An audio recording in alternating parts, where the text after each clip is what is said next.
Good morning, everyone. We're going to get started in a couple of minutes, but if there are particular thinking errors that you feel you know about that may be keeping you stuck, please share those in the live chat, and I will see what I can do to address those as we go through today's presentation.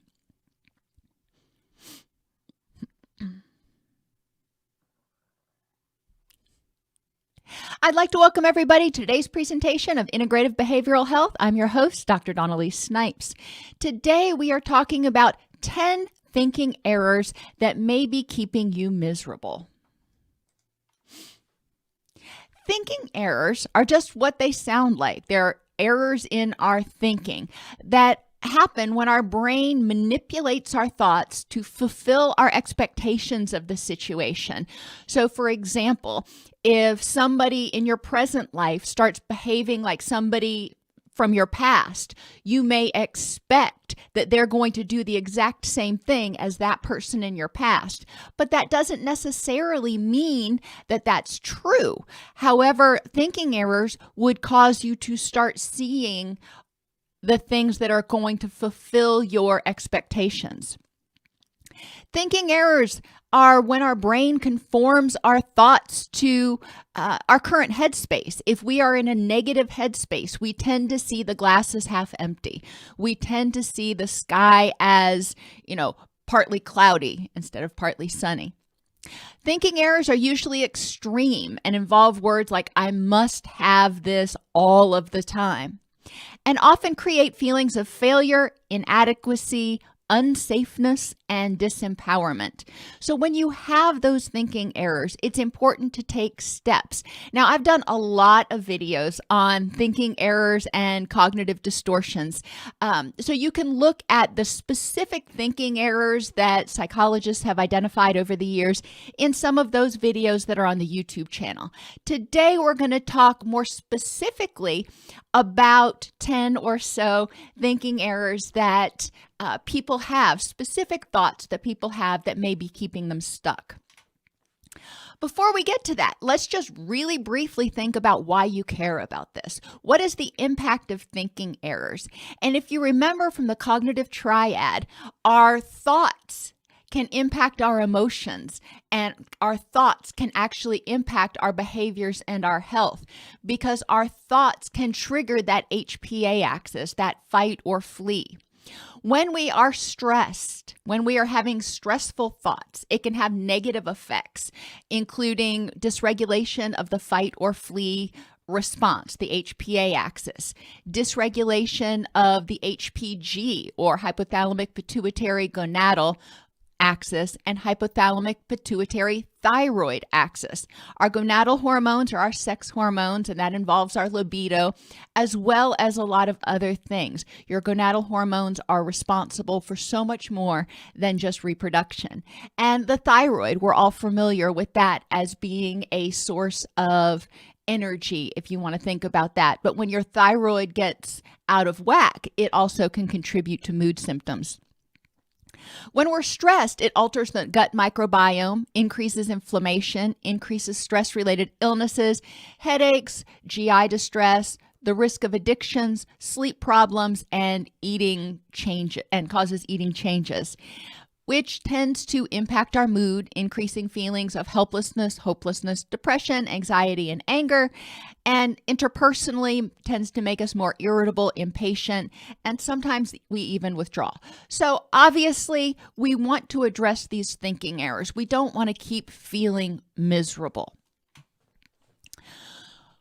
One of the things that I think is important is to really evaluate our beliefs in the current context and identifying those aspects that we can control and the probability that if we do what we're able to do to address the situation and improve the next moment, the probability that the worst case scenario is going to happen. So the questions that I suggest that you ask yourself, and then we'll get into the beliefs. What are the facts for and against my belief? Not what is my gut telling me, not as what am I, not, you're not going to ask yourself, what are my assumptions? You're going to ask yourself, what are the facts, the cold hard facts? Does this belief focus on one aspect of the whole situation? Does it seem to use thinking errors like extreme words? What are some alternate explanations? What would you tell your child or your best friend if they had this belief? What would you want someone to tell you about this belief? If you went and told your best friend, what do you want them to tell you? And how is this belief either moving you toward what is important in your rich and meaningful life or away from it? So those are the questions that you want to kind of keep at the ready. The first belief that can keep you stuck: I cannot be happy until. I cannot be happy until the people around me change. I cannot be happy until I get a new job. You see where we're going. Okay. Well, happiness in part is a state of mind.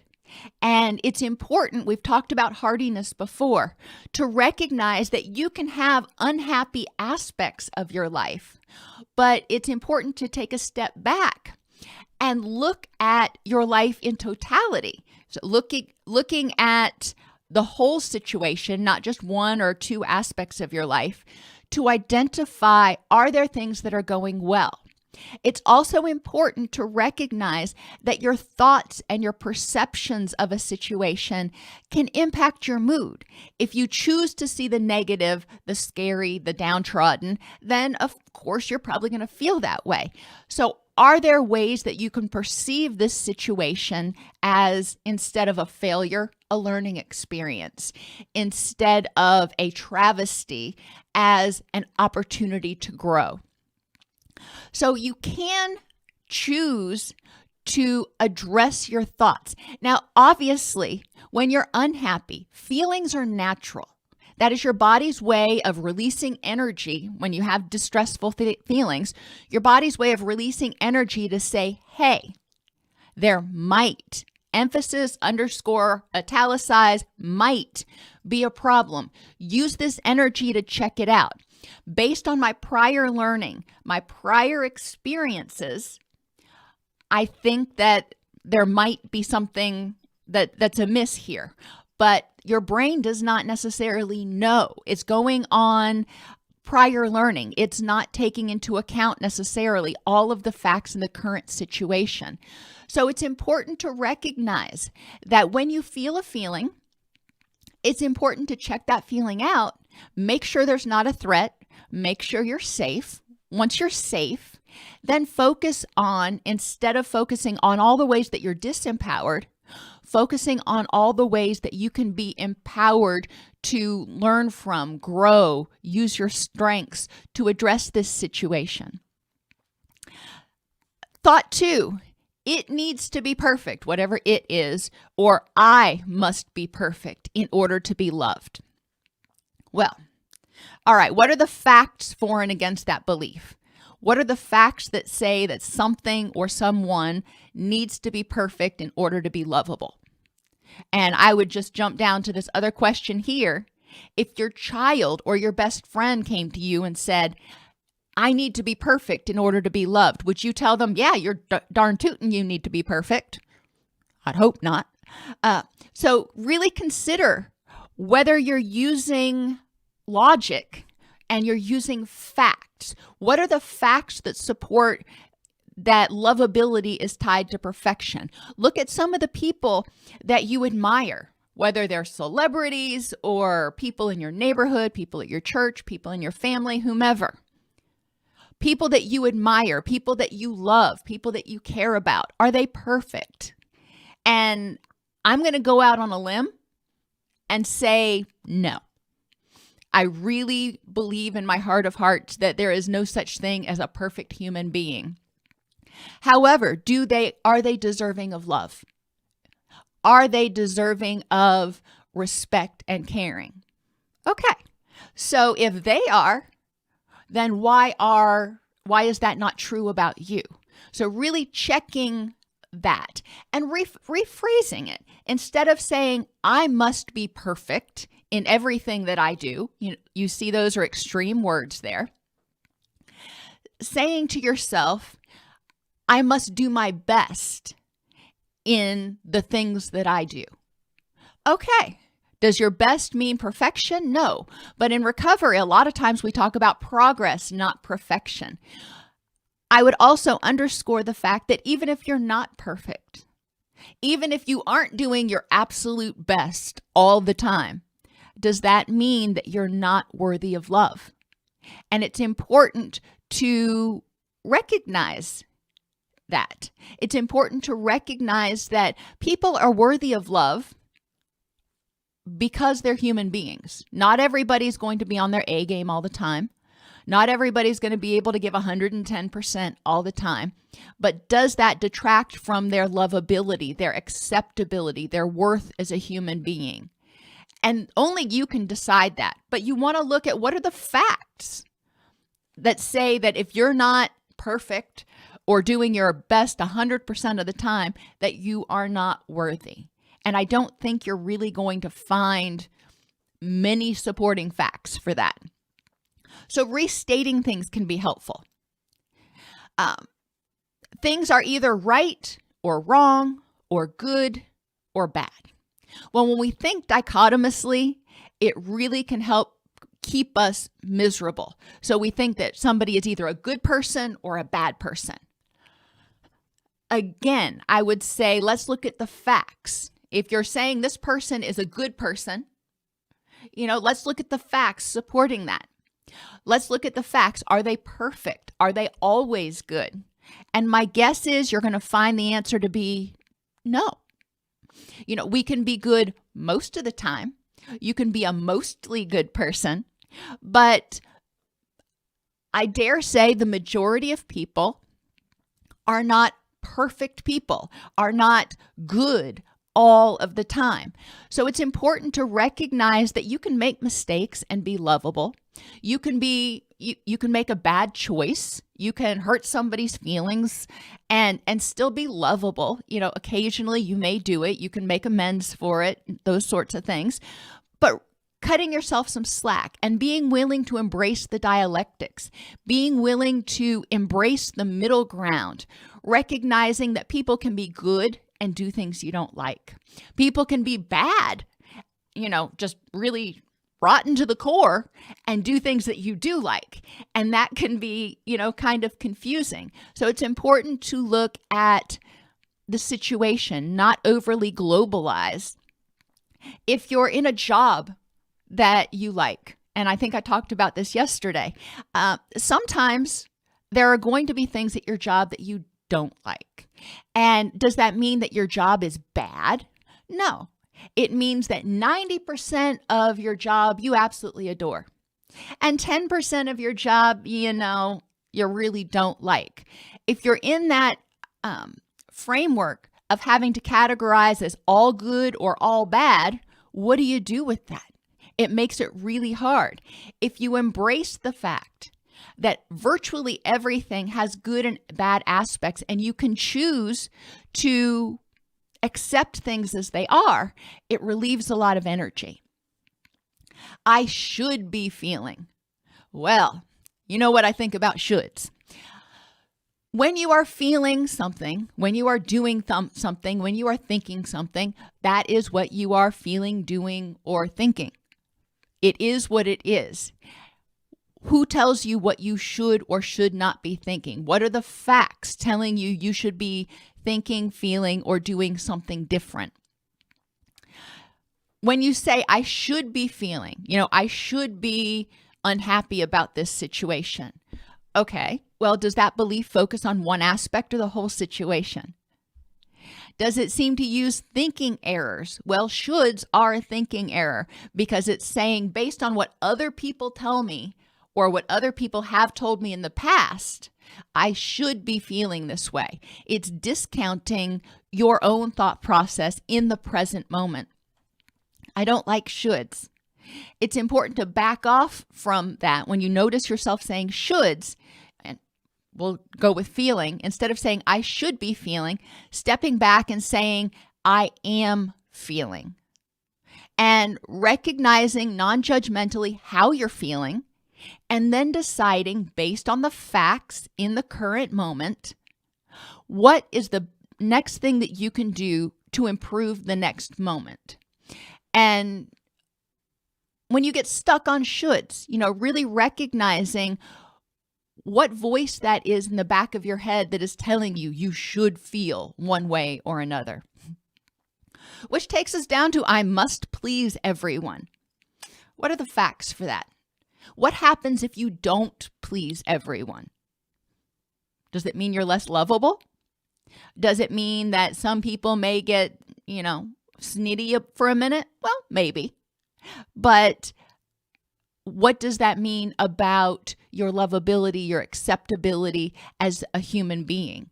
What does it do to you if you focus on pleasing everyone else all the time and don't focus on what your thoughts, wants, and needs are? Who told you that you must please everyone, and do you believe them?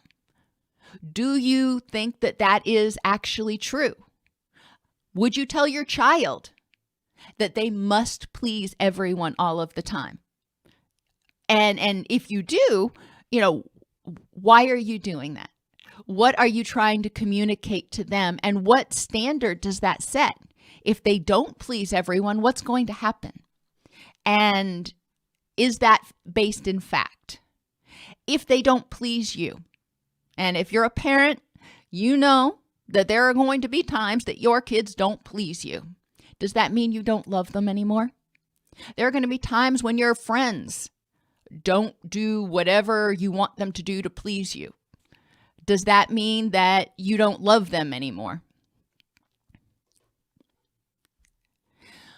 If someone does not, what others think is more important than my own opinion. Well, that kind of goes back to I must please everyone. Who told you? Let's go back to the facts. Where did this come from?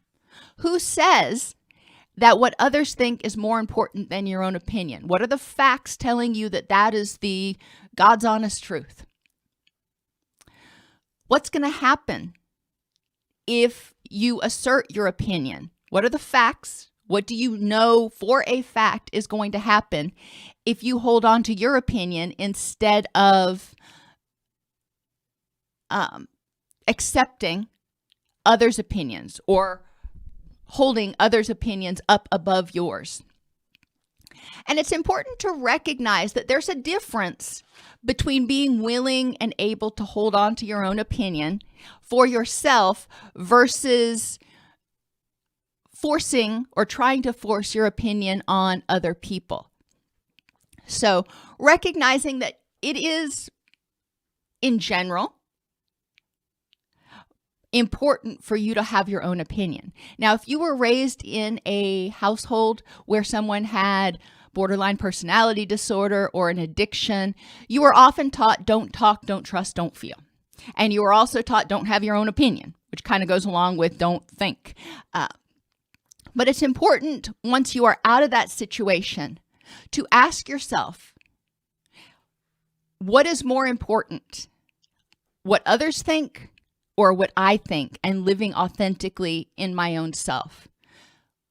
Again, what would you tell your child? Would you tell your child that other people's thoughts and beliefs are more important than theirs? Would you tell that to your best friend? Number 7, if someone does not like me, it must mean that there is something wrong with me. All right, back to the questions again. What are the facts for and against this belief? If somebody doesn't like you, are there any facts that support the notion that there's something wrong with you? You may fear there's something wrong with you, but that's an emotion. What are the facts that there's something wrong with you? What are the facts that there's absolutely nothing wrong with you? Does the belief focus on one aspect or the whole situation? Well, if somebody doesn't like you, are they focusing on one aspect of you or the whole situation? If someone doesn't like you, are you focusing on, what everybody thinks or just what this one person thinks? In recovery, again, one of the things that we talk about a lot is if there's something that you don't like in someone else, it's often, not always, it's often a reflection of something you don't like in yourself. So if you are being triggered by someone else, check that as maybe a mirror of something that you don't like in yourself. There's also the possibility that you remind them of something or someone from their past. Has nothing to do with you. But when they see you, it triggers those memories and triggers those unhappy feelings.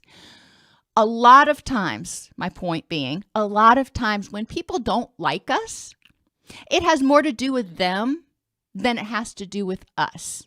So check your facts, check the situation, check your beliefs about, what would you tell your child? Are you going to tell your child that everyone must like them all the time? Are you going to tell your child or your best friend, if somebody doesn't like you, it must mean that you're broken or not acceptable? I just can't imagine a world when you say that. I can't wrap my head around saying that. So I wonder why we say it to ourselves.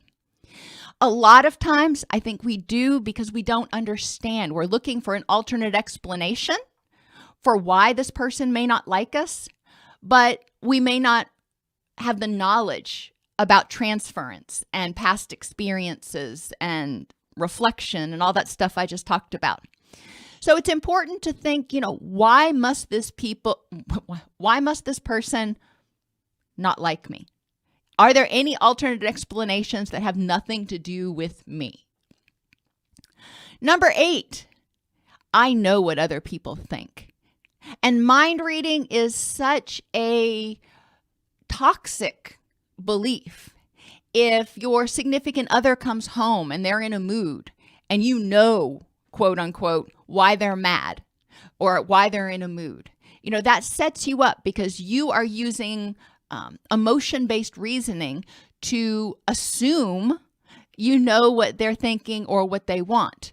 So go back to the facts, for and against the belief. We'll stick with that scenario. The significant other comes home, they're in an awful mood. Does the belief focus on one aspect or the whole situation? Focuses on one aspect. Significant other came home, they're in a bad mood, so I'm going to start making all these wild assumptions about why it is and what's going on. What are alternate explanations? You may jump to one conclusion or explanation for why they may be acting, reacting, feeling that way. But what are some alternate explanations for why that may happen? Maybe you assume that they're angry with you because the house is a mess. Who knows? Maybe they are in a bad mood because they got a flat tire on the interstate on the way home. Or they got called into their boss's office and got chewed out for something. There are a lot of reasons why somebody can be in a bad mood that have nothing to do with you. So it's important to communicate instead of assuming you know what other people think. Ask, talk, listen, and asking the questions. I see you're really upset. Would you like to talk about it? Or what is going on that's keeping you, that's making you this upset right now? Asking and then listening to what they have to say is going to get you a lot further than assuming you know what's wrong. Number 9, nobody understands me and I am all alone. Well, that could be true. What are the facts for and against your belief? It may be true that nobody in your closest inner circle that you've maybe chosen to share something with understands what you're going through. That's possible. But is it true that nobody anywhere understands? And likely the facts for that are not true. Whether you're dealing with grief or, you got a diagnosis of some sort of disease that you are coping with, or, whatever the case may be, you're having a crisis of faith. Certain people may not understand. That's true. But to say that nobody understands is going back to assuming you know what other people think, assuming that you are that unique. So it's important to evaluate the facts and then try to find other people who have shared similar experiences. And that is one of the beauties. I knock social media and I knock the internet a lot because it can add a lot of stress. But that is one of the beauties of the internet these days, is that you actually can reach out and connect with people that may not be right in your city or in your town. So if you're dealing with something that may be a little bit unique, it's easier to find people who've had similar experiences. And number 10, I cannot feel safe unless I control everything. Well, those are extreme words. I cannot means I can never feel safe unless I control everything. Now, are there any people actually out there that can control everything? They can control other people, they can control the weather, they control the media, they can control, just the list goes on. And the answer is no. So it's important to look at the facts for and against your belief.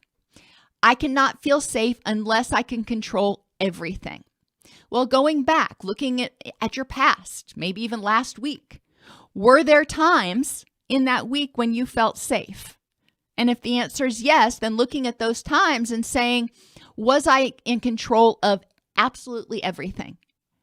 And the answer is probably no. You may have been in control of the things in your immediate environment.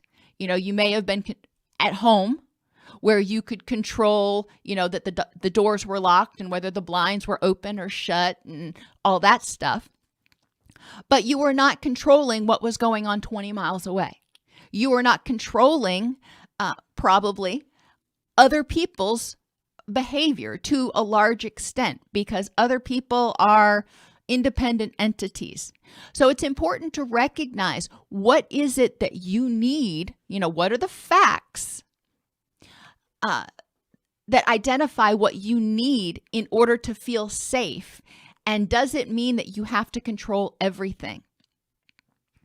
What would you tell your child if they had this belief? They go to school and they say, I can't feel safe unless I can control everything. Well, are they going to be able to control the teacher?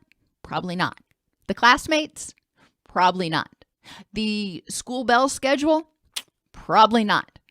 So what is it that they can control? And part of feeling safe is remembering or developing a sense of personal power, a sense of that you can deal with things that come along. Even if you can't control everything, you can deal with things that come along, and you have the power to keep yourself safe.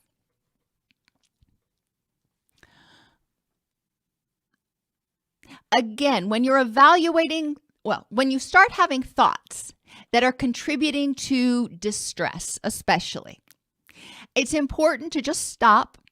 And the exact nature of the, quote, what we call cognitive distortion or unhelpful thought, whatever you want to call it, the exact characteristic of it, whether it is all or nothing thinking or overgeneralization or any of those that I've talked about in other videos, is not as important as just looking at the thought itself and saying, in this context, at this point in time, what are the facts for and against my belief? Does this belief focus on one aspect or the whole situation? Does it use thinking errors? What are some alternate explanations that might help me understand what's going on?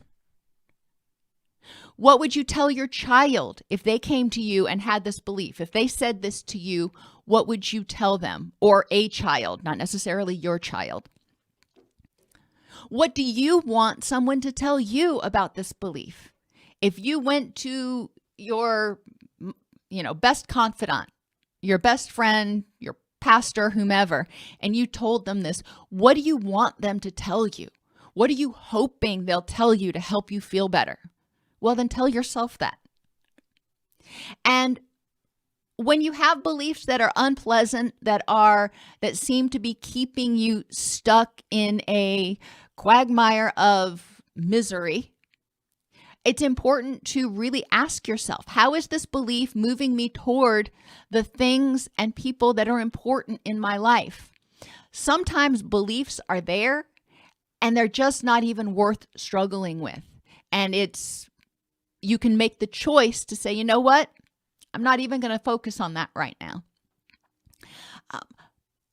Sometimes beliefs that we have, and hopefully you can alter those beliefs to make them or to help them move you toward the people, places, and things that are important in your rich and meaningful life. Focusing on, for example, instead of saying, I must please everyone, saying, I will try my hardest to please the people that are important in my life. I can't please everybody all the time, but my energy is best served trying my hardest, not all the time. I know I'm not going to do it all the time, but trying my hardest to please those people that are important in my rich and meaningful life. Alrighty, everybody, have an absolutely wonderful day today, and I will see you tomorrow, same time, same station.